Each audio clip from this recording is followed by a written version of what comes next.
ഞാൻ ആവേശത്തോടുള്ള ആർഗ്യുമെന്റ് കണ്ടപ്പോൾ എത്ര വിദഗ്ധമായിട്ടാണ് താങ്കൾ ഈ റൂൾ ബുക്കിനെ നിർവചിച്ചത്. റൂൾ ബുക്കിനകത്ത് എന്താ പറഞ്ഞിരിക്കുന്നത്? റൂൾ ബുക്കിൽ പറഞ്ഞിരിക്കുന്ന പ്രോസസ്സാണ് ഞാൻ പറഞ്ഞിരിക്കുന്നത്. പ്രോസസ്സിൽ എന്താ പറഞ്ഞിരിക്കുന്നത്? താങ്കൾ പറയൂ, താങ്കൾക്ക് വിയോജിപ്പുള്ള ഘടകം പറയൂ. സീനിയർ മോസ്റ്റ് മെമ്പർ എന്നാണ്. ആ സീനിയർ മോസ്റ്റ് മെമ്പർ എന്ന് പറഞ്ഞിട്ട് എന്താ കൃത്യമായി പറയും? In terms of number of years of membership of the house. അതെങ്ങനെയാ ലംഘിക്കപ്പെടുക? അല്ല, ഞാൻ ചോദിക്കട്ടെ, അതെന്ന് പറയുന്നത് പ്രൊവിഷൻ മാത്രമാണ്, അല്ലാതെ ഇറ്റ് ഷുഡ് ബി എന്ന് പറഞ്ഞുകൊണ്ട് അതൊരു മസ്റ്റ് ആക്കിയിട്ടില്ല. ഡോക്ടർ അരുൺ, അതൊരു മസ്റ്റ് അല്ല. ഇത് പാർലമെന്റിലെ അഫയേഴ്സ് നിയന്ത്രിക്കുന്ന മിനിസ്ട്രി ഓഫ് പാർലമെന്ററി അഫയേഴ്സിന്റെ ഹാൻഡ് ബുക്കിലെ റൂളാണ്. റൂളാണല്ലോ. ഇതേ റൂൾ നോക്കി തന്നെയാണ് കിരൺ റിജിജു എന്ന് പറയുന്ന പാർലമെന്ററി കാര്യമന്ത്രി, ഇതിനു മുൻപത്തെ പ്രഹ്ലാദ് ജോഷി ഇവരൊക്കെ നിർവചിച്ചിരിക്കുന്നത്. അവരെക്കാൾ അറിവ് അങ്ങേക്ക് ഉണ്ട് എന്നാണെങ്കിൽ ഞാൻ ഒന്നും പറയുന്നില്ല, ഞാനത് സമ്മതിക്കും. അതല്ലല്ലോ നമ്മുടെ ഒബ്ജക്ഷൻ ഞാൻ പറഞ്ഞു തന്നോട്ടെ. അപ്പോൾ അതിനകത്ത് പറഞ്ഞിരിക്കുന്ന വാചകം വളരെ ക്ലിയർ ആയി തന്നെ പറയുന്നു. എന്താണ്? Normally the senior most members are generally chosen for this purpose. Normally അബ്നോർമലായിട്ട് ഇവിടെ എന്താ? അബ്നോർമലായിട്ട് സംഭവിക്കുക എന്നുള്ളതല്ല ഇതിൽ പറഞ്ഞിട്ടുണ്ട്. എന്റെ ചോദ്യം തീർന്നില്ല. അപ്പൊ അബ്നോർമലായി സംഭവിച്ചിരിക്കുന്നത് നേരെ പറഞ്ഞല്ലോ, വീരേന്ദ്രകുമാറും ദളിതനാണ്, ഒപ്പം കൊടിക്കുന്നിൽ സുരേഷും ദളിതനാണ്. 2 ദളിതുകൾ വരുമ്പോൾ നിങ്ങൾ ദളിതനെ തിരഞ്ഞെടുക്കുന്നു. ഒരു ദളിത് 8 വർഷത്തെ സീനിയോറിറ്റിയുമായി നിൽക്കുന്നു, മറ്റൊരു നോൺ ദളിത് 7 വർഷത്തിന്റെ സീനിയോറിറ്റി കുറവുമായി നിൽക്കുന്നു. നിങ്ങൾ ആരെ തിരഞ്ഞെടുക്കും? അങ്ങേക്ക് ജാതി തരണമെങ്കിൽ തിരഞ്ഞോളൂ. ഞാൻ ഈ ചോദ്യത്തോടോ ഇങ്ങനെയുള്ള നിങ്ങൾ എത്ര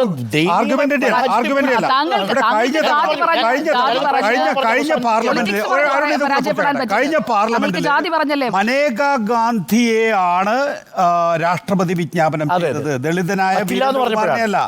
അപ്പോ മനേകാ ഗാന്ധി കേന്ദ്രമന്ത്രിസഭയിൽ അംഗത്വം ലഭിക്കാത്തത് കൊണ്ട് BJPയുമായി പിണങ്ങി നിൽക്കുന്നതിനാൽ തനിക്ക് പ്രൊട്ടേം സ്പീക്കർ ആകേണ്ട എന്ന് അറിയിച്ചതുകൊണ്ട് വീരേന്ദ്രകുമാറിലേക്കും, അതായത് 7 തവണ ജയിച്ച വീരേന്ദ്രകുമാറിലേക്കും 7 തവണ ജയിച്ച കൊടിക്കുന്നിലേക്കും എത്തി. അവിടെ 2 ദളിതന്മാരിൽ വീരേന്ദ്രകുമാറിനെ തെരഞ്ഞെടുത്തു.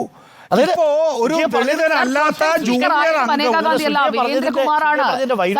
സത്യപ്രതിജ്ഞ ചൊല്ലിക്കൊടുത്തത് ആരാണ്? നികേഷ് സാർ പറയൂ. ഒരു മിനിറ്റ്. സുജയ് പറഞ്ഞതിലെ വൈരുദ്ധ്യം, സുജയ് പറഞ്ഞത് തെറ്റി എന്ന് സ്ഥാപിക്കാനേ നിങ്ങൾ രണ്ടുപേരോട് ഇത്രയും ബുദ്ധിമുട്ടുണ്ട്. നികേഷ് സാർ, പ്രോട്ടൈം സ്പീക്കറായി സത്യപ്രതിജ്ഞ ചെയ്തു കൊടുത്തത് ആരാണ്?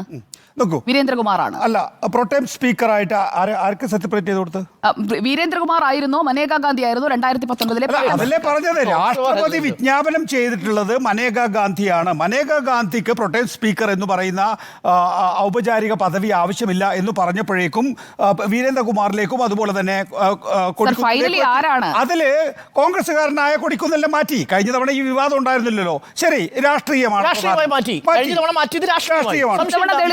ഇത്തവണ സീനിയറായിട്ടുള്ള ദളിതനായ കൊടിക്കുന്നിലിനെ മാറ്റിക്കൊണ്ട് ജൂനിയറായ നോൺ ദളിതിനെ ദളിത് വിരോധം കാണുന്നത്. ഇവിടെ ഞാൻ നേരത്തെ ചൂണ്ടിക്കാണിച്ചതുപോലെ ഈ ദളിത് വിരോധം അപ്പോൾ പറയും രാഷ്ട്രപതിയായിട്ട് ദ്രൗപദി മുർമു, അതുപോലെ തന്നെ രാംനാഥ് കോവിന്ദ് എന്ന് പറയുന്നവരെയൊക്കെ നിയമിച്ചിട്ടില്ലേ എന്നാണ്. നോക്കൂ, ആ രാഷ്ട്രപതിയായി നിയമിക്കുന്നത് രാഷ്ട്രപതി അതവിടെ നിൽക്കട്ടെ. നോക്കൂ, നമ്മൾ ഞാൻ വീണ്ടും ആ ബോഡി ലാംഗ്വേജിലേക്ക് പോവുകയാണ്. പ്രണബ് മുഖർജി പ്രസിഡന്റായി നിന്ന സമയത്ത് നരേന്ദ്രമോദിയുടെ പ്രണബ് മുഖർജിയോടുള്ള ബോഡി ലാംഗ്വേജും പിന്നീട് രാംനാഥ് കോവിന്ദിനോടും ദ്രൗപദി മുർമുവിനോടുള്ള ബോഡി ലാംഗ്വേജ് നോക്കിയാൽ മതിയെന്ന് ഈ പാർട്ടി. കൊടിക്കുന്നിൽ സുരേഷിനോട് കേരളത്തിലെ കോൺഗ്രസിനുള്ള താല്പര്യക്കുറവും കൂടി അങ്ങ് പറയണം. എന്തുകൊണ്ടാണ് അദ്ദേഹം ഒരു കാര്യം പറയട്ടെ. ഒന്ന് കൊടിക്കുന്നിൽ സുരേഷ് ഇപ്പോൾ KPCCയുടെ വർക്കിംഗ് പ്രസിഡന്റാണ്. അദ്ദേഹം K സുധാകരനെ പോലെയോ അല്ലെങ്കിൽ VM സുധീരനെ പോലെയോ കടന്നപ്പള്ളി രാമേന്ദ്രനെ പോലെയോ അല്ലെങ്കിൽ രമേശ് ചെന്നിത്തലയെ പോലെയോ സീനിയർ ആയിട്ടുള്ള ഒരാളല്ലാതെ അദ്ദേഹം ഈ പറയുന്ന ദളിത് കാർഡിൽ വന്ന് പ്രസിഡന്റ് ആകേണ്ട ഒരാളുമല്ല. കൊടിക്കുന്നിൽ സുരേഷ് ഇപ്പോൾ വർക്കിംഗ് പ്രസിഡന്റാണ്. അല്ലല്ല, പറയട്ടെ. ഇനി 2, കഴിഞ്ഞ ലോക്സഭയിലെ കോൺഗ്രസിന്റെ ചീഫ് വിപ്പ് ആരാ? കൊടിക്കുന്നിൽ സുരേഷാണ് കോൺഗ്രസിന്റെ ചീഫ് വിപ്പ് കഴിഞ്ഞ ലോക്സഭയിൽ. അപ്പം കഴിഞ്ഞ ലോക്സഭയിൽ ചീഫ് വിപ്പായിരുന്നു, KPCCയുടെ വർക്കിംഗ് പ്രസിഡന്റാണ്. പിന്നെ സുജയ പറയുന്നൊരു കാര്യമുണ്ട്, ജാതിയൊന്നും നോക്കാതെയാണ് ഈ രാജ്യത്ത് വോട്ട് ചെയ്തത്, നമ്മൾ പാർലമെന്റ് റിപ്പോർട്ട് ചെയ്തിട്ടില്ലെന്ന്. ഇന്ന് ഇന്ത്യയിൽ 131 മണ്ഡലങ്ങൾ ജാതി അടിസ്ഥാനത്തിൽ തീരുമാനിക്കുന്നതാ. 84 SC 84 പറയട്ടെ 84 ഞാൻ നിങ്ങൾ പറയുന്നതൊക്കെ കേട്ടോണ്ടിരുന്നാണ് 84 പിന്നെ SC മണ്ഡലങ്ങൾ ഈ രാജ്യത്തുണ്ട്, 47 ST മണ്ഡലങ്ങൾ ഈ രാജ്യത്തുണ്ട്. എങ്ങനെയാണ് ജാതിയുടെ അടിസ്ഥാനത്തിൽ? അത് ഷെഡ്യൂൾഡ് കാസ്റ്റ് എന്ന് പറയുന്നത്. അപ്പൊ ജാതിയുടെ അടിസ്ഥാനത്തിൽ ജാതിയുടെ അടിസ്ഥാനത്തിൽ നിങ്ങൾ പറഞ്ഞ ഓരോ കാര്യങ്ങൾക്കുള്ള മറുപടി ഞാൻ പറയുന്നത്. നിങ്ങൾ ഇടയ്ക്ക് ചോദിക്കാതെ അതിലേക്ക് വരാമെന്നേ. അതല്ലെന്നേ ഞാൻ കേട്ടു. ആയിക്കോട്ടെ, ഞാനിപ്പം 3 കാര്യങ്ങളല്ലേ പറഞ്ഞുള്ളൂ. ഒന്ന്, സ്പീക്കറിന് ജാതി അടിസ്ഥാനത്തിൽ സംവരണമുണ്ട്. അതിനൊരു എളിയ മറുപടി തന്നാൽ മതി. പറയാം. അല്ല ഒരു മിനിറ്റ് അങ്ങനെ പറഞ്ഞ അല്ല, ഞാൻ പറഞ്ഞു തീർത്തോട്ടെ. നിങ്ങളിപ്പം ചർച്ച ചെയ്തല്ലോ, 2-3 കാര്യങ്ങളൊന്നും പറഞ്ഞു തീർത്തേക്കാം. ഒന്ന്, കൊടിക്കുന്നിൽ സുരേഷിനോട് കോൺഗ്രസ് വലിയ നീതികേട് കാണിച്ചു എന്നുള്ള ആർഗ്യുമെന്റ് തെറ്റ്. അദ്ദേഹം KPCCയുടെ വർക്കിംഗ് പ്രസിഡന്റാണ്. 2, അദ്ദേഹം കഴിഞ്ഞ പ്രാവശ്യത്തെ ലോക്സഭയിലെ കോൺഗ്രസിന്റെ ചീഫ് വിപ്പാണ്. ഇനി 3, രാജ്യത്ത് സംവരണ അടിസ്ഥാനത്തിൽ ജാതിയുടെ അടിസ്ഥാനത്തിൽ മണ്ഡലങ്ങളുണ്ട്, 131 മണ്ഡലങ്ങളുണ്ട്. അവിടെ ജാതി അടിസ്ഥാനത്തിൽ തന്നെയാണ് വോട്ട് നടക്കുന്നത്.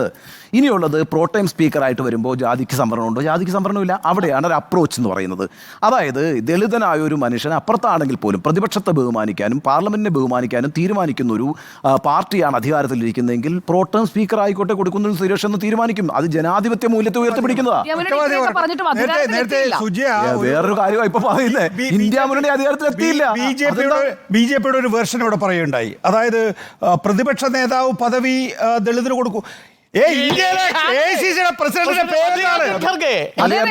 ഇന്ത്യ മുന്നണിക്ക് വേണ്ടി എല്ലാവരോടും ഒന്നിച്ചിങ്ങനെ വാദിക്കാതെ എന്റെ വാദമല്ല, കാര്യമല്ല പറയുന്നത്. ഓരോ വാദവും ആവേശം. താങ്കൾ റൂൾസ് ഓഫ് പ്രൊസീജിയർ തെറ്റായി വ്യാഖ്യാനിച്ചു. റൂൾസ് ഓഫ് പ്രൊസീജിയർ ഞാൻ തെറ്റായി വ്യാഖ്യാനിച്ചിട്ടില്ല. ഞാൻ അപ്പോയിന്റ്മെന്റ് പ്രോസസ്സിനെ കുറിച്ചാണ് പറഞ്ഞത്. സീനിയർ മോസ്റ്റ് നോർമലി എന്നുള്ളതാണ് തവണ തെരഞ്ഞെടുത്തത് മേനകാ ഗാന്ധിയാണ്. താങ്കൾ അത് തെറ്റായി വ്യാഖ്യാനിച്ചു. ഇത്തവണയുള്ളത് ഒരു ദളിതും നോൺ ദളിതും, ഒരു ദളിതനായ സീനിയർ മോസ്റ്റും ഒരു നോൺ ദളിതനായ ജൂനിയറിനെ കഴിഞ്ഞ പ്രോട്ടസ്റ്റ് സ്പീക്കർ ആരാണ്? താങ്കൾ പറയൂ. മേനകാ ഗാന്ധിയെ തെരഞ്ഞെടുത്തതിന് ശേഷമാണ് വീരേന്ദ്രകുമാറിനെ തെരഞ്ഞെടുക്കുന്നത്. അപ്പോൾ ആരുടെയാണ് പരിഗണന? സ്പീക്കർ ഓഫ് 17th ലോക്സഭ ആരാണ്? എന്താണ് രേഖകളിലുള്ള പേര് ഏതാണ്? രേഖകളിലുള്ളത് ഏതാണ്? 5 പോയിന്റും യഥാർത്ഥത്തിൽ പരാജയപ്പെട്ടല്ലോ സുജയ. ഡോക്ടർ അരുണിന്റെ ജാതിവാദം മാത്രം എല്ലാ കാലവും എന്റെ അല്ല, ഭരണഘടന ജാതി അടിസ്ഥാനത്തിൽ സംവരണം കൊടുക്കുന്ന രാജ്യമാണ് നമ്മുടേത്. ജാതി ഒരു പിന്നാക്ക ലക്ഷണമാണ്. 17ാം ലോക്സഭയുടെ പ്രോട്ടൈം സ്പീക്കർ വീരേന്ദ്രകുമാറാണ്. പാർലമെന്റിന്റെ രേഖകളിലുള്ളതാണ്. അല്ല, സമ്മതിച്ചു. വീരേന്ദ്രകുമാർ ദളിതനാണ്. ഇത്തവണ വീരേന്ദ്രകുമാറിന് ദളിതനായതുകൊണ്ട് തന്നെ അദ്ദേഹത്തിന് സാമൂഹ്യ ക്ഷേമ വകുപ്പ് കൊടുത്തു. അദ്ദേഹത്തിന് പ്രതിരോധ വകുപ്പോ ധനവകുപ്പോ അദ്ദേഹത്തിന് എന്തിനേറെ പ്രധാനമന്ത്രി പദമോ കൊടുത്ത് അദ്ദേഹത്തെ വേദനിപ്പിച്ചില്ല. പകരം അദ്ദേഹത്തിന് ധാരാളം ജോലി. എത്ര കാലമാണ് ഡോക്ടർ അരുൺ? അതൊക്കെ നമുക്ക് അവിടെ നടന്നു.